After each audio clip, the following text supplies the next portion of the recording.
2 continentes, 2 hemisferios, 2 profesionales unidos por una misma pasión, la jardinería.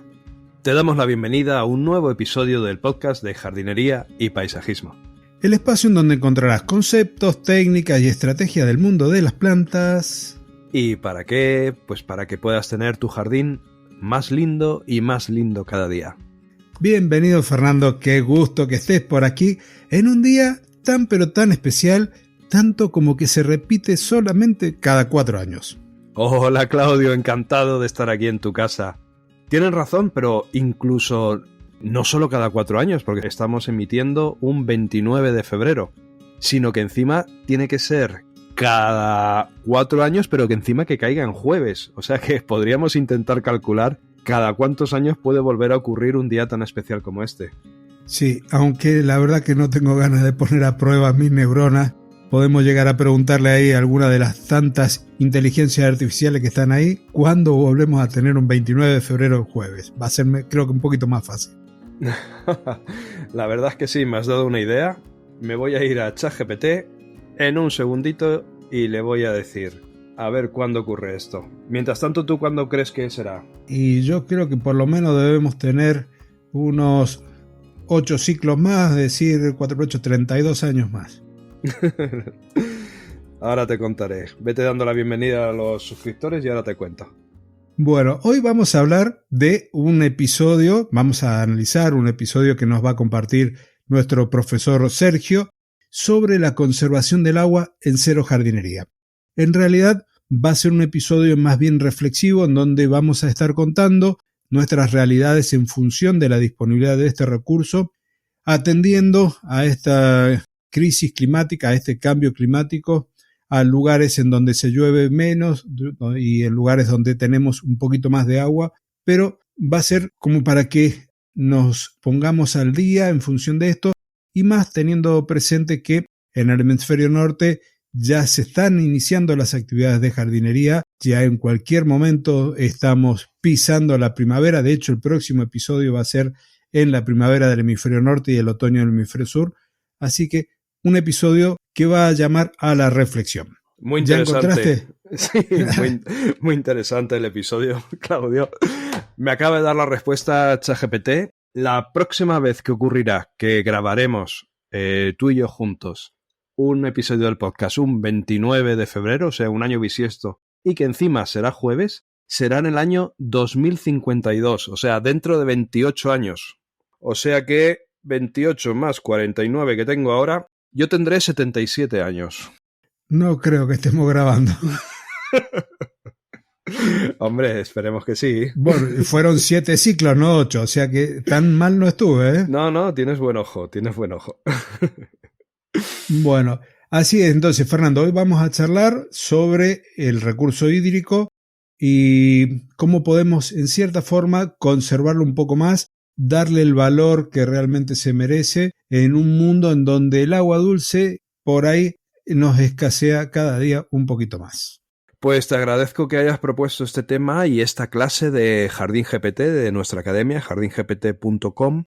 Te agradezco que hayas escogido esta clase porque sabes muy bien, porque te lo he ido comentando durante todo el año, que nosotros estamos atravesando una sequía muy importante en nuestra zona, en nuestro ámbito profesional. Una sequía tan importante que está obligando por parte del gobierno, a emitir una serie de restricciones severas y duras que afectan directamente al mundo de la jardinería y a todas las personas que poseen un jardín.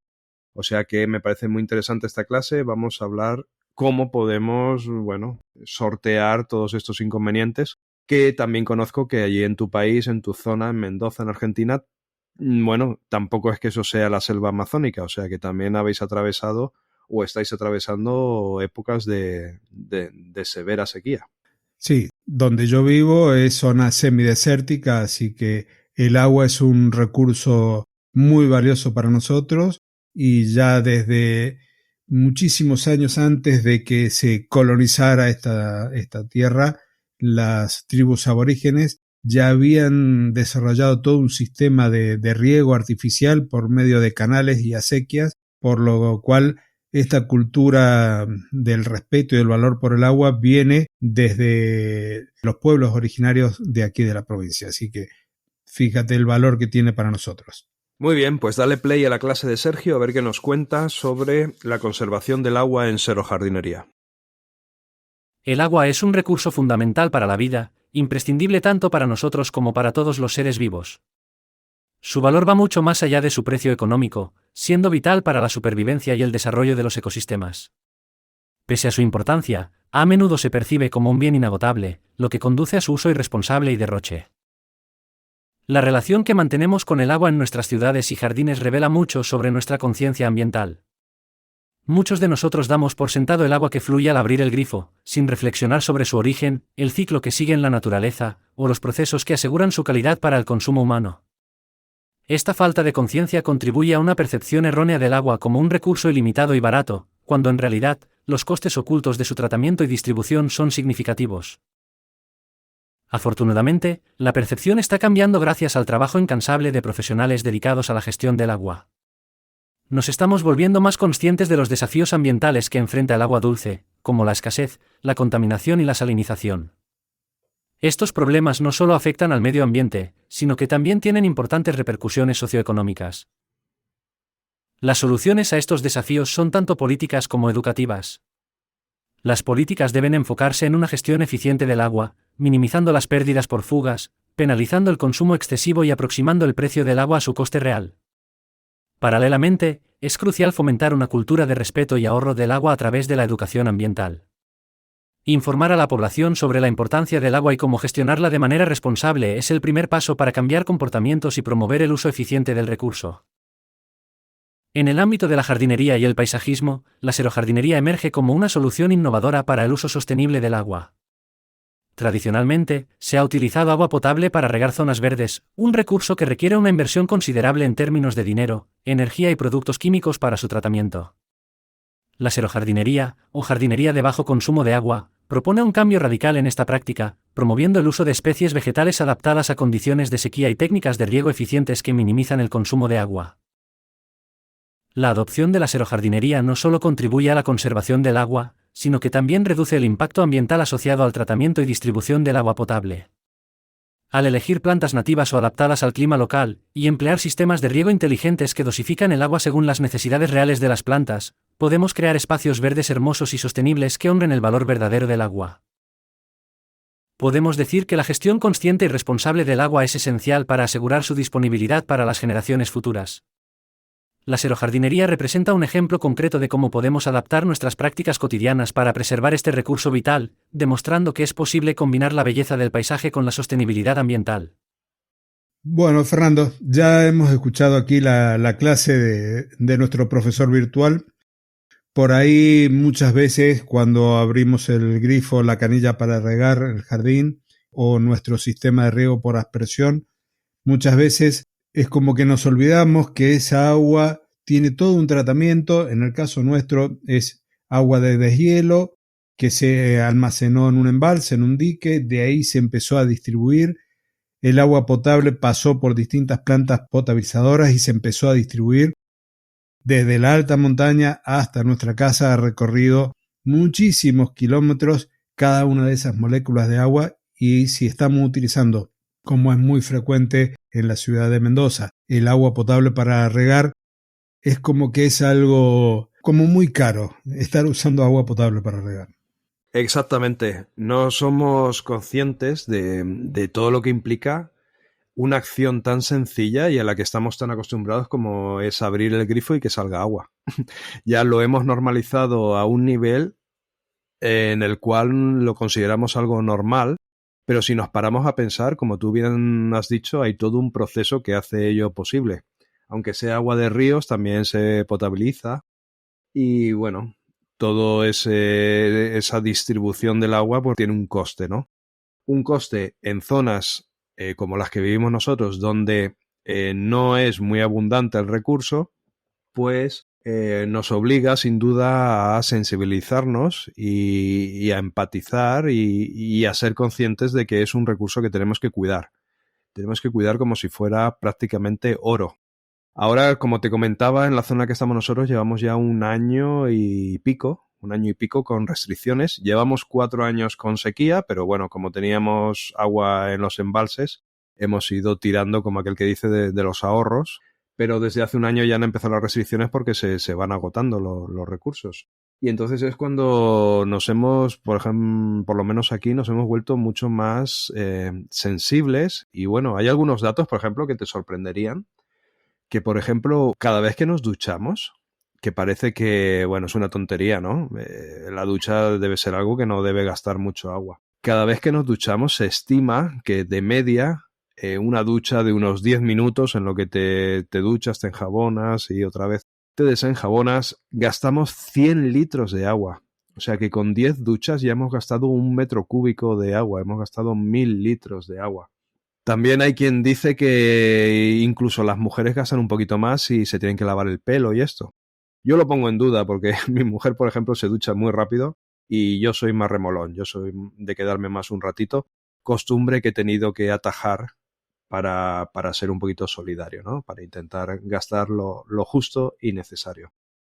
Y también hay otra cosa otro dato importantísimo que quizás no caemos en cuenta, ahora ya yéndonos al terreno de la jardinería, y es que muchísimas personas piensan que el riego por aspersión gasta muchísimo más agua que el riego por goteo.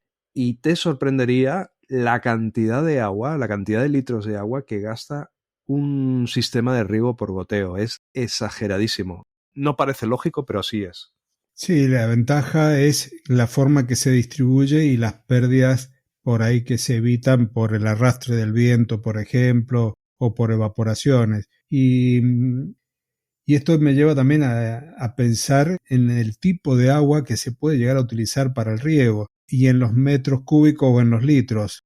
Acá se habitúa a pensar que durante el verano, si tenemos una evapotranspiración de 8 milímetros diarios, eso significa que cada metro cuadrado de césped pierde 8 litros. Tenemos que incorporar de nuevo 8 litros ese día como para mantener el terreno en condiciones. En un jardín de 100 metros, esos 8 litros son 800 litros, o sea, casi 1 metro cúbico en un jardín de 100 metros por día solo para regar el césped. Si lo multiplicamos por la cantidad de días que se riegan, el consumo hídrico es impresionante cuando empezás a sumar la superficie de todos los jardines de una urbanización. Y entonces ahí tenemos que ver de dónde viene ese agua que utilizamos. No sé, en el caso de ustedes, nosotros hay sectores en donde tenemos dos fuentes distintas de agua. Una es el agua potable, que se utiliza lamentablemente para riego, pero también tenemos agua que es para el turno de riego. El agua que es para el turno de riego, que es el que se utiliza en el campo y que hay muchos lugares en donde para el riego domiciliario se puede utilizar esa agua, es un agua que no tiene tratamiento, que lo único que se hace es hacer una limpieza de los sólidos que pueda llegar a tener en suspensión de la mayoría, como para poder ser utilizada en riego. ¿Ustedes tienen esa posibilidad o echan mano, por ejemplo, del agua de mar mediante algún proceso de desalinización? ¿Cuáles son las fuentes que tienen ustedes para regar? Nosotros, ya te comentaba, tenemos el agua de montaña, de la de deshielo, tratada o sin tratar, para usarla para el riego de jardines. ¿Y ustedes? Yo creo que a diferencia de vosotros, que creo haber entendido que en la zona donde tú vives, aparte de las zonas residenciales con jardines decorativos, también tenéis muchísimo metro cuadrado de cultivo y entonces digamos que el sector agrario tiene un peso importante en tu zona. A diferencia de vosotros, ¿es correcto esto, Claudio? Sí, nuestra provincia es una provincia que se dedica a la agricultura principalmente. Hay olivos, muchísimos olivos, hay muchísimo viñedo, la zona nuestra es principalmente vitivinícola y también hay partes donde son frutícolas o que se dedican a lo que le llamamos chacra, que es el cultivo de hortalizas, pero la producción nuestra es básicamente agrícola. Claro, entonces yo supongo que en las zonas de España donde la situación sea similar a la vuestra, pues sí que habrá diferentes fuentes de agua, la potable, la destinada a agricultura y las zonas costeras, por supuesto, pues el agua del mar después de un proceso. pero en la zona que vivo yo, en la que desarrollo mi negocio y desarrollo la profesión de la jardinería, es una zona muy, muy, muy turística, donde el motor principal de la economía es simplemente el turismo.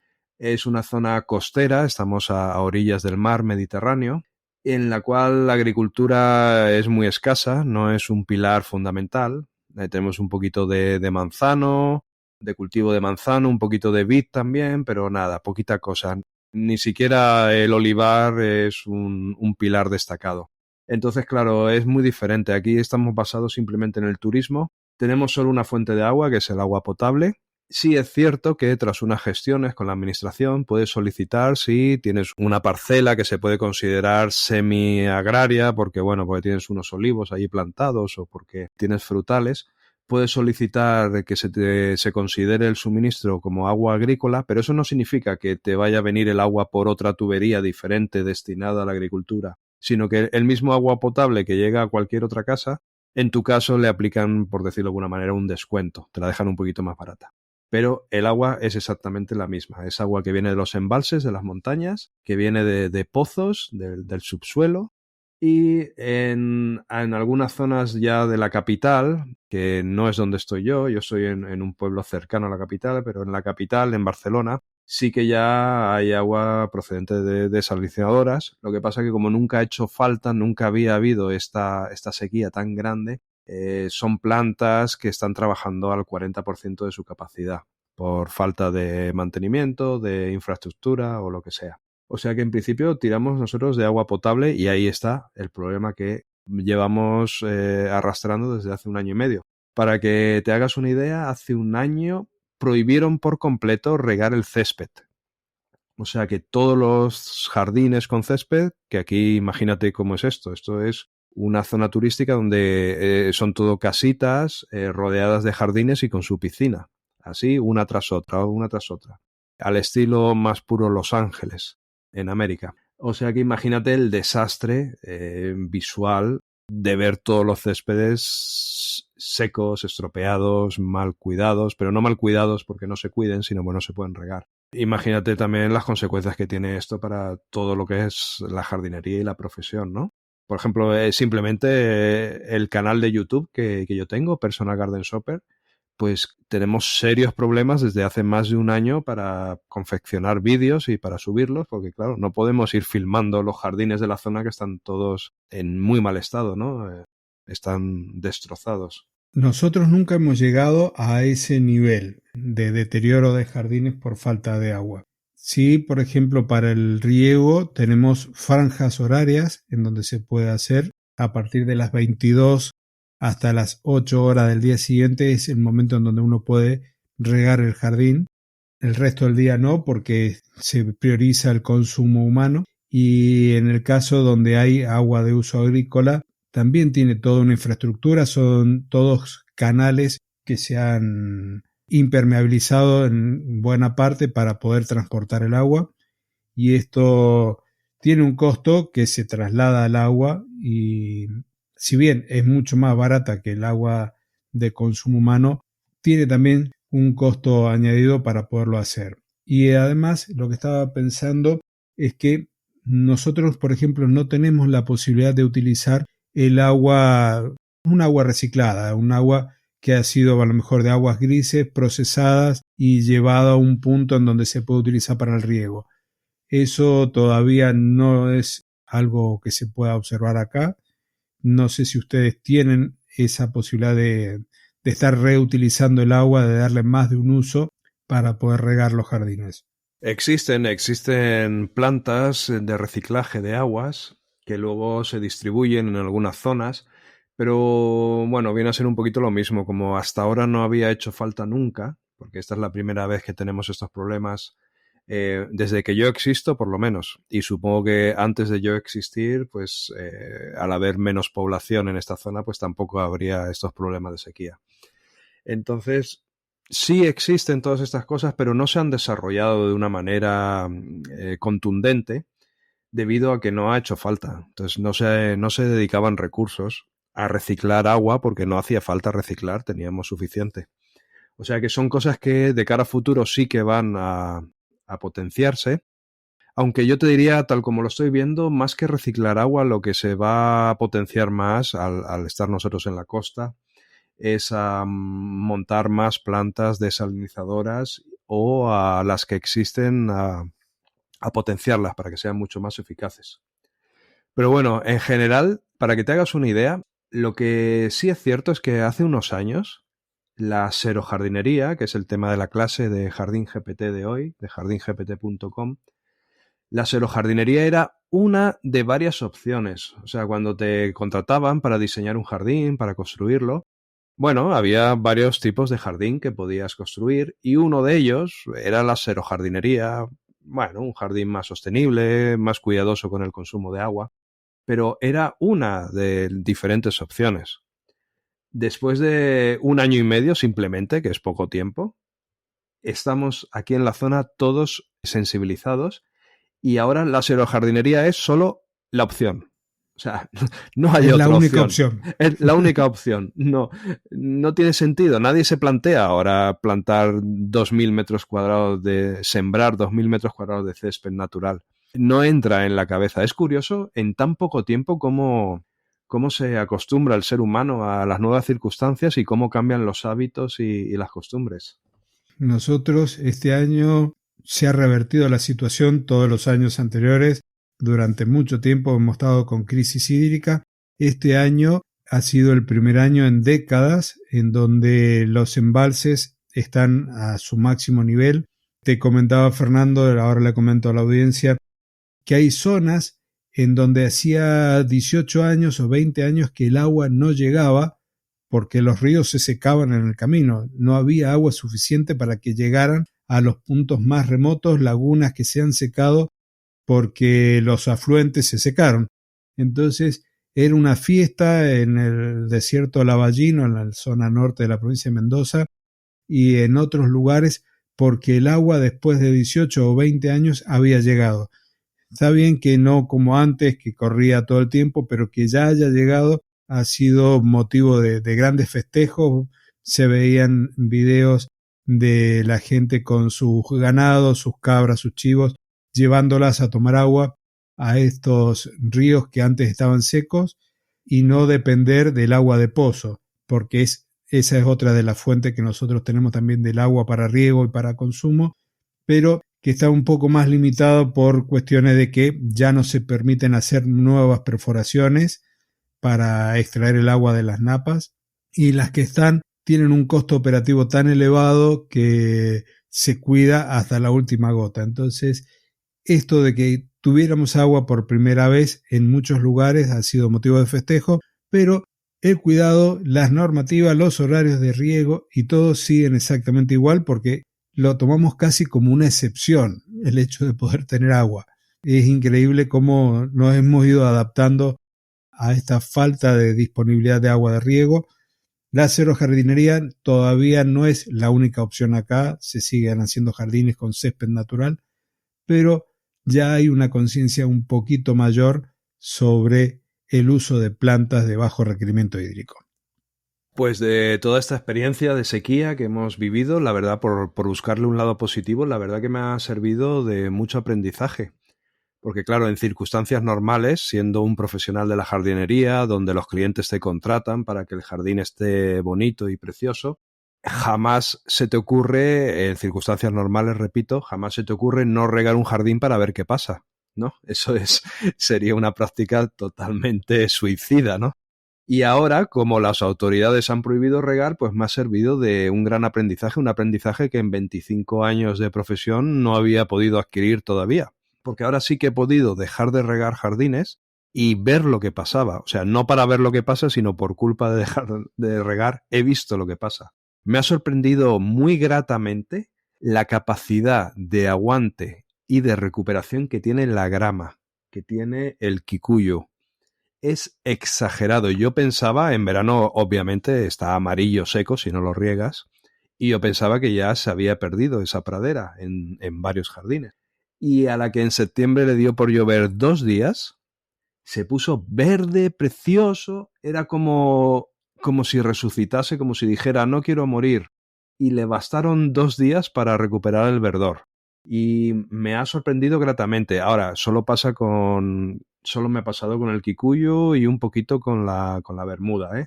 El resto de semillas de césped, el ryegrass y todo esto, todo, incluso la festuca, todo muerto, ¿eh? Todo muerto, invadidos los céspedes de malas hierbas y un desastre. Y lo mismo me ha pasado con muchas plantas.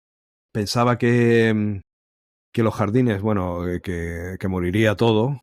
Y muchas plantas se han ido adaptando. Hombre, en verano, cuando hace tanto calor, las ves tristonas, las ves que tiran hoja porque no pueden mantener toda la masa foliar.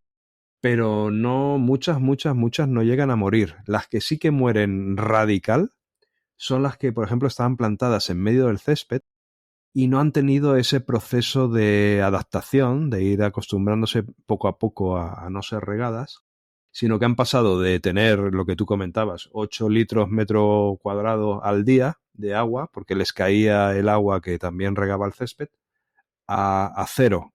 Entonces ese cambio ha sido tan brusco que la misma planta plantada cerca del césped o plantada en una zona donde no hay césped, la misma planta en el jardín donde sí había césped ha muerto fulminada, y donde no hay césped la planta ha aguantado, bueno, ha estado más feuchilla en verano, pero ha aguantado. O sea que son aprendizajes curiosos. Claro, la diferencia de la forma en que se riega el césped al sector de arbustos hace también que las plantas tengan un sistema radicular desarrollado de forma diferencial. O sea, si está dentro del césped, no le hace falta tener raíces en profundidad, la mayoría están superficiales para aprovechar al máximo el agua. En cambio, en un seto o entre medio de un grupo de plantas, las raíces han profundizado más y también eso le ha permitido tomar agua que está reservada a niveles más profundos. Exactamente. Pues bueno, la verdad que vamos a hablar de xerojardinería, ¿no? A ver, la xerojardinería, por no ponernos técnicos, pues no hace falta. Desde mi punto de vista es como que el jardín sea sostenible, ¿no? Que sea respetuoso con el recurso hídrico y que sea sostenible. El primer paso, obviamente, bueno, yo creo que es la selección de plantas, ¿no? Es importantísimo que sean plantas, se suelen llamar autóctonas. Yo creo que es demasiado restringido llamarlas autóctonas porque en realidad una planta autóctona es una planta que es de esa zona. Y claro, hay muchas zonas donde la riqueza y la variedad de plantas no es muy extensa. Entonces, si nos tuviésemos que ceñir a las autóctonas, tendríamos 6 arbustos para plantar. Entonces, yo creo que se llama de forma equívoca autóctona a una planta capaz de resistir el calor y la sequía. Por ejemplo, en la zona que vivimos nosotros, que creo que es muy parecida en cuanto a clima y en cuanto a variedad de plantas a la zona en la que estás tú, pues tenemos que todas las plantas de Australia son adecuadas para esta zona, todas las plantas de México también son adecuadas. Sin llegar a lo subtropical, aunque en México hay zonas más subtropicales, pero bueno, sin llegar a lo subtropical, pero en esta zona, como no tenemos heladas en invierno, muy rara vez, podemos mantenernos y utilizar ese tipo de plantas que no son autóctonas, pero es como si lo fueran, pues son muy resistentes. ¿Y qué más cosas, a ver, Claudio, podríamos incluir dentro de lo que sería la xerojardinería? Antes de dejar por un momento el tema de las plantas, acá hablamos también de plantas resistentes a la sequía o de bajo requerimiento hídrico. En los viveros especializados encontramos plantas también de África, además de Australia, algunas europeas, de América, como puede ser de México o incluso también de Estados Unidos, en donde las plantas se han adaptado a pocos milímetros de lluvia a lo largo del año.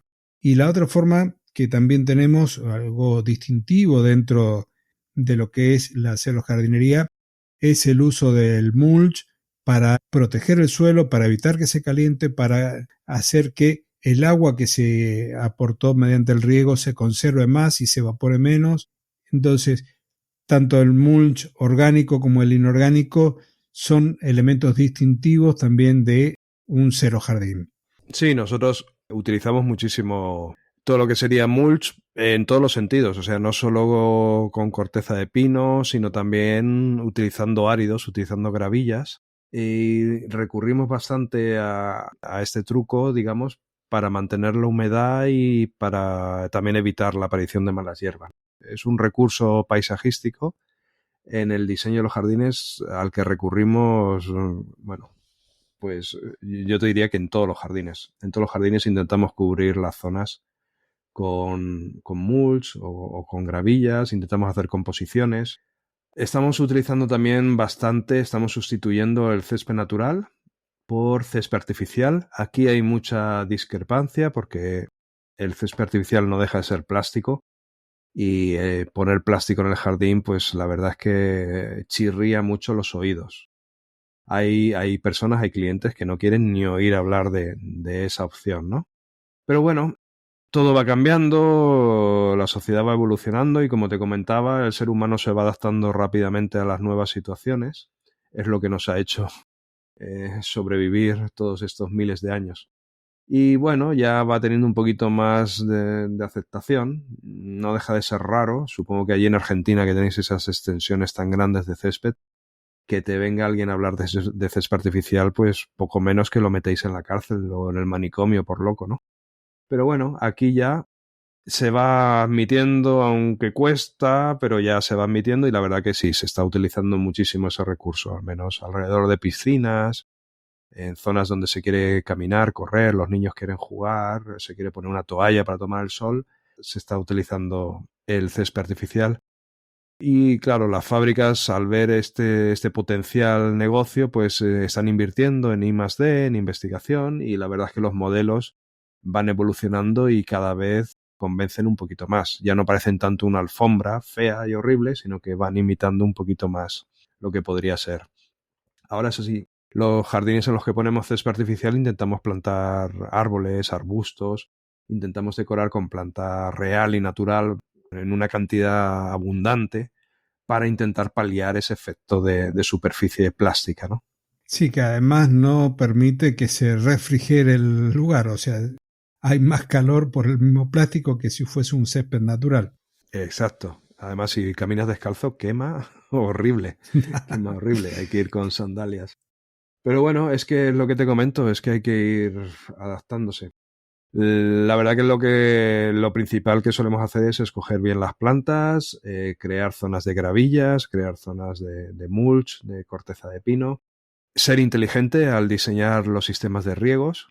Ya no dividir el jardín por, no sé cómo decirte, en cuadrículas. No decir, bueno, la esquina izquierda una fase de riego, la esquina derecha otra. Sino intentar dividir el jardín por necesidades de riego. Crear una fase de riego, por ejemplo, solo para árboles. Aunque los árboles estén repartidos por todo el jardín y sea más incómodo porque hay que llevar las tuberías a todas las zonas del jardín de esa fase. Crear otra zona, otra fase de riego, pues a lo mejor solo para gramíneas, otra para, pues si se planta algún frutal, algunos olivos, algunos limoneros. O sea, intentar hacerlo, ya no intentando lo más práctico y cómodo a la hora de la instalación, sino lo más inteligente a la hora de regar. Lo que hemos venido hablando en otras oportunidades como hidrozonas. Agrupar las plantas por unas necesidades hídricas similares. Vos lo estás hablando en este momento desde el punto de vista del riego. Si lo miramos desde el punto de vista de la planta, hablamos de hidrozonas, pero es exactamente lo mismo. Exacto. Otra cosa que hacemos es, bueno, meter ya un poquito lo que sería la tendencia minimalista. Aquí se están empezando a construir las casas, bueno, hace años ya, de un estilo así más moderno. Por ejemplo, es más común eliminar el tejado a 2 aguas o a 4 aguas y se construyen más lo que yo llamo casas cubo. El techo es plano. Normalmente ponen gravilla en el techo y con unos buenos desagües y una buena impermeabilización y ya está, no crean tejados a varias aguas, entre otras cosas porque como no llueve pues no hace falta, tampoco nieva, o sea que es una zona así más cálida y mediterránea. Entonces estas casas así tan modernas parece que van unidas a jardines más minimalistas donde en lugar de a lo mejor haber 400.000 plantas pues se plantan solo 40, así como más emblemáticas, más icónicas, y no tanto el prado inglés de flores, sino 2 o 3 arbustos, creando una composición y ya está. O sea que se van adoptando este tipo de estrategias para que haya menos planta para regar y amparándose en estas nuevas tendencias del minimalismo y de la xerojardinería. Así es. Y aprovechando a veces quizás esas superficies planas para hacer coberturas vegetales, para poner los famosos techos verdes y poder quizás aprovechar también un poco de esas 4 gotas que pueden caer con una lluvia y mantener la casa también más fresca y hacerla eficiente desde el punto de vista energético, supongo. Sí, en muchos sitios se hace muchísimo lo de poner los techos verdes. En mi zona realmente no, porque las parcelas son grandes, normalmente suelen ser 2.000 metros cuadrados, 3.000 metros cuadrados, 1.500. Entonces hay mucha superficie para jardinar, para cubrir, para que encima también lo quieras hacer en el tejado, ya sería como rizar el rizo. Pero bueno, en zonas más de ciudad o donde las parcelas son más pequeñas, sí que se está utilizando este sistema que a mí me parece interesantísimo. Aísla un montón, reduce la temperatura de la casa una barbaridad, un montón de grados, simplemente creando un techo verde. O sea que, bueno, son todas estas las tendencias que, como te digo, aquí ya se están convirtiendo en la única opción. Y yo creo que en 2 o 3 años más, si seguimos en esta situación de calentamiento global y de sequía extrema, cualquier persona que hable de otra cosa que no sea xerojardinería ya estará totalmente fuera de lugar. Por lo tanto, lo que invito es eso, a sensibilizarse con el ahorro de este recurso tan preciado y a empezar a concebir la jardinería como algo necesario, porque la verdad es que el verde es necesario, tanto de forma terapéutica, porque al ser humano le aporta gran beneficio, nos reporta a nuestras épocas, a nuestros antepasados, cuando vivíamos en un contacto con la naturaleza muy especial. Pero es que también el verde refresca las ciudades, los árboles refrescan los pueblos, incluso atraen la lluvia. Si dejásemos las ciudades sin verde, aún llovería menos. O sea que es algo de lo que siempre tenemos que estar orgullosos y fomentarlo, la jardinería y la plantación de árboles, pero desde una perspectiva más sostenible. Esa creo que va a ser la tendencia para los próximos años. Así es. Y con esta reflexión final de que podemos tener verde sin estar derrochando agua, estamos llegando al final del episodio, Fernando. Sí, la verdad que pasa muy rápido, pero bueno. Ahora lo único que tenemos que hacer es dar las gracias a todos los oyentes por estar un día más con nosotros, por escucharnos. Si algunos de ellos están por la zona mediterránea, yo les animo a que canten en la ducha, a ver si entre todos, desafinando todos, conseguimos hacer llover, porque es lo que nos hace falta. Y bueno, Claudio, recuerdo también, tenemos por ahí la academia de jardingpt.com, donde las clases, pues bueno, se van creando y se van multiplicando de forma exponencial y los cursos se van completando y van creciendo. Sí, ya tenemos más de 470 clases en la academia, muchísimas horas de aprendizaje y ahora estamos también como dándole una vuelta de rosca y modificando la forma en que se están presentando los cursos, más cortos, no con tantas clases, sino dividiendo quizás más por temáticas para que aquel que quiera empezar un curso no se encuentre como por ejemplo el de paisajismo, que tiene más de 80 clases, sino con cursos mucho más cortos. De hecho, el primer ejemplo es un curso que se terminó esta semana que tiene que ver, digamos, con esta nueva modalidad. Cursos más cortos, concretos y mayor variedad quizás a lo largo después de los años que vayamos produciendo, porque recién tenemos un añito de vida, se cumplió un añito hace poquito, lo comentamos el mes pasado, y ya van a venir alguna novedad más que tenemos ahí en la puerta del horno para salir y compartir con quienes nos escuchan y con quienes ya están dentro de la academia jardingpt.com aprendiendo sobre jardinería, sobre paisajismo, riego y muchos temas más. Veo que no te has atrevido a decir que tenemos al informático como aquel que dice día y noche trabajando para sacar del horno. ¿Me puedo ir de la lengua o todavía no? Sí. Sí, cuéntalo. No, Te cedo la palabra. No, seré breve porque todavía no está listo, todavía se están haciendo los últimos ajustes, pero está a puntito de salir del horno la aplicación de jardingpt.com, la aplicación para Android. Estará lista muy pronto, está muy chula y bueno, permite facilitar mucho más, hacer mucho más fácil seguir los cursos, marcar las clases que ya se han escuchado y proseguir así en el aprendizaje continuo que nosotros siempre aconsejamos. Un aprendizaje continuo para ir creciendo mes a mes, año a año en conocimientos sobre jardinería. Sí, al informático lo hemos vuelto loco porque hemos pretendido muchas cosas de lo que tiene que ver con el uso que nosotros hacemos habitualmente para que el que está suscripto, el que está estudiando, pueda agarrar y con un switch agarrar y decir, bueno, quiero que se reproduzcan todas las clases una tras de la otra sin necesidad de andar eligiéndola para reproducirla y que se vaya marcando automáticamente el avance. Entonces, si se está trabajando, a lo mejor se está haciendo alguna tarea de jardinería o se está trabajando en la casa, haciendo cualquier otra cosa, no tengamos que estar dándole play a cada una de las clases, sino que automáticamente pueda ir escuchando clase tras clase e ir aprendiendo. Así que hay muchos detalles que hemos ido incorporándoles para que puedan hacerlo. Pero eso ya en cualquier momento estamos avisando,